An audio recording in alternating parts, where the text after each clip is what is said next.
I am Ferdinand Marcos, and I am the President of the Republic of the Philippines. I stand today on behalf of 110 million Filipinos. Hi everyone, hello universe, it's me again. Guys, pakinggan nyo ito kung paano nahuli to si Franco Mabanta. Paano na-entrap ito ng NBI. Grabe talaga. O sabi nila, 'di ba? Nagbibintang itong mga salot sa lipunan, mali-malita daw yung natatanggap ni Pangulong Marcos Jr. Lalo na ito si Saldico. Tingnan mo to. Ito po yung isa sa mga DDS vlogger na si Franco Mabanta, no, founder ng Pinat Media. Ngayon dito niyo makikita kung paano siya nasakutin ng NBI. Grabe. Pakiraki guys. Robbery by extortion. Franco Mabanta of PGMN was caught in entrapment operation by NBI Director Melvin Matibago. Tingnan nyo, ang galing talaga ng NBI, Sabagay, ganun talaga. Pagkarma ang kumilos, wala na. Laglag ka dong. Ayan, Hello, sir. Hello. Hello, sir. Hello, sir.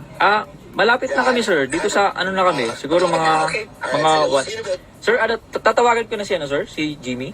Si Jimmy, Paano bang, ano naman yun, sir? Tao mo naman yun. Paano namin siya, paano ko papakilala?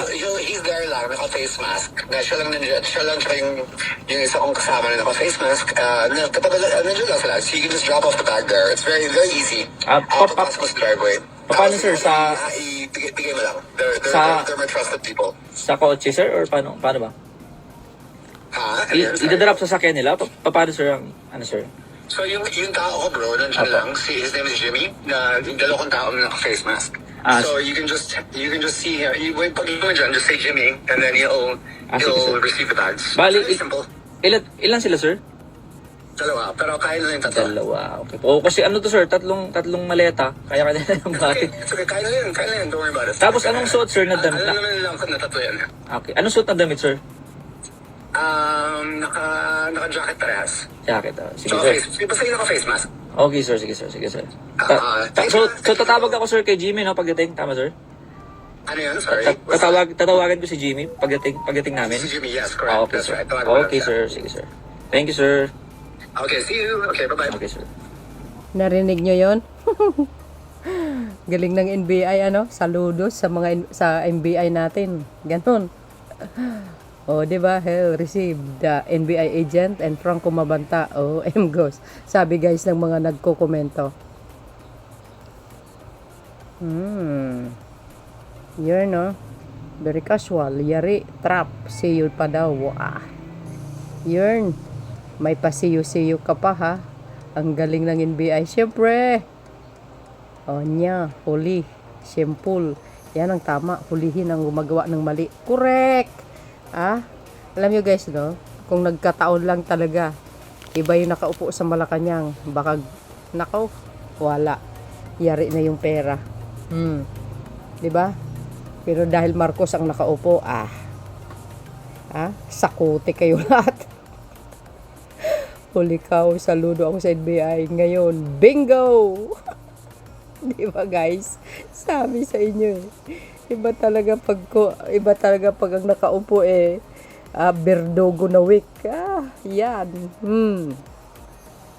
Parang lang yan guys Parang chess lang yan Diba? Si Pangulong Marcos Jr. tahimik lang talaga Pero sa pinakadulo, checkmate.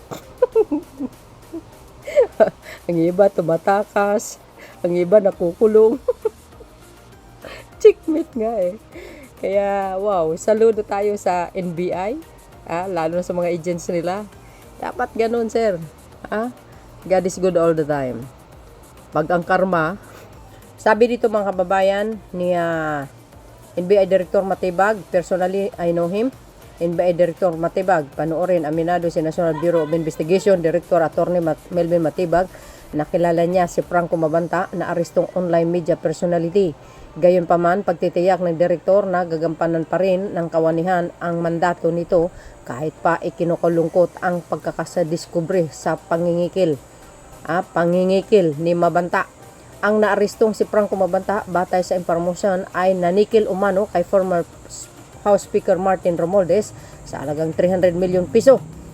Ito naman ay pinabulaanan ni Mabanta at iginiit na sila'y inosente at walang katotohanan ang patungkol rito. Sabi po ng Bombo Radio, mga kababayan, Bombo Radio Philippines.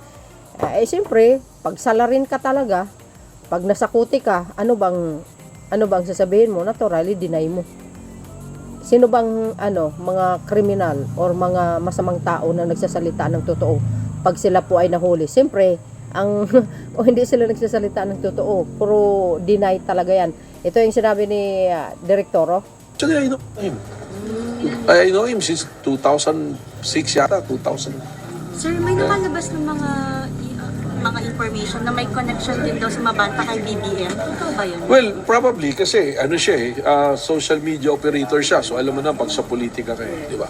Pero I don't want to give color to that or anything kasi nakita ko na kagad yung ibang mga vlogger na yan na yung sinasabi ko. That's the thing that we want to protect our country, our citizen.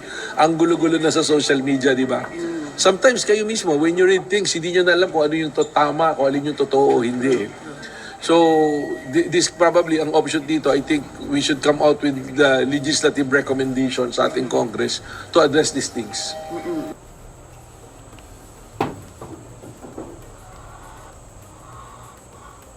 Oh, ayan na. Oh. Personal na kilala niya si Mabanta. No, 2006, sabi niya ganon. At tanong ng reporters daw, kilala si Pangulong Marcos Jr. Nung mayroon akong litrato na nakita, yes, may litrato yan no? Senador pa si Pangulong Marcos Jr. noon. Pero it doesn't mean, kung may litrato man sila, dawit ang Pangulo. Ganun ba yan? Hindi. Si Pangulong Marcos Jr. sikat po yan. Kahit sinong tao pwede magpa-picture. Walang ibig sabihin yun. Sabi nga ni Direktor, ay hindi niya bibigyan ng kulay kasi rockstar ang Pangulo. Guys, kahit sino, pwedeng pwedeng magpalitrato sa Pangulo. Alam niyo naman, ang mga dilis sa social media, mahilig magbigay ng kulay, igagaslight nila yung mga litrato.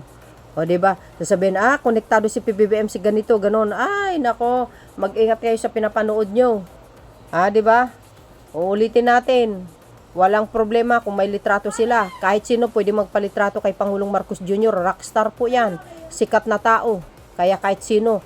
At siyempre, pwedeng gagawing fake istoryahin na naman yung litrato nila ng Pangulo. So yun mga kababayan, ang pinaka-latest updates natin. Let's updates. Ayan. Thank you guys for watching. See you again on my next upload. Follow me and likes. Hit the button bell para lagi kayo updates. Okay? There's more and God bless Philippines. Magandang hapon, Yusek. Baka may reaction po ang palasyo dun sa pagkakaaresto kay Franco Mabanta, PGMN founder, kaugnay dito po sa extortion case sa dating speaker. Ang nais naman po ng Pangulo sa lahat ng pagkakataon, managot ang dapat na managot. Kung mayroon po silang dapat na panagutan, kung mayroon po silang ginawang krimen, dapat lamang po nilang itong panagutan. Pero definitely, kailangan po ng due process sa lahat ng bagay. Follow up po, kilala po ba siya ng Pangulo dahil sinasabing may papel daw tong si Mabanta dun sa online political campaigns noon na sumusuporta kay Pangulong Marcos? Hindi po siya kaibigan ng Pangulo, pero siguro mas nanaisip ko po kung ito po ang inyong itatanong dahil ito po ay mismong pinost ni Franco Mabanta. Baka ito po ang itanong nyo kung ano po ang relasyon niya sa mga Duterte. Ay wow. Sabi sa inyo guys. Nandiyan pa nga po si Harry Roque. Alam na this. Quick follow-up sa inyo pong pagkakaalam, Yusek. Ano po ang relasyon po kaya ni Mabanta sa mga Duterte? Ay, kayo po ang magtanong sa kanya. Lalong-lalo na po, marami naman po yata siyang na-feature sa kanya mga articles na halos ay kumakalaban sa administrasyon. Guys, for watching. See you again on my next upload. Bye bye and babus. God bless Philippines. Follow me and likes. Bye everyone.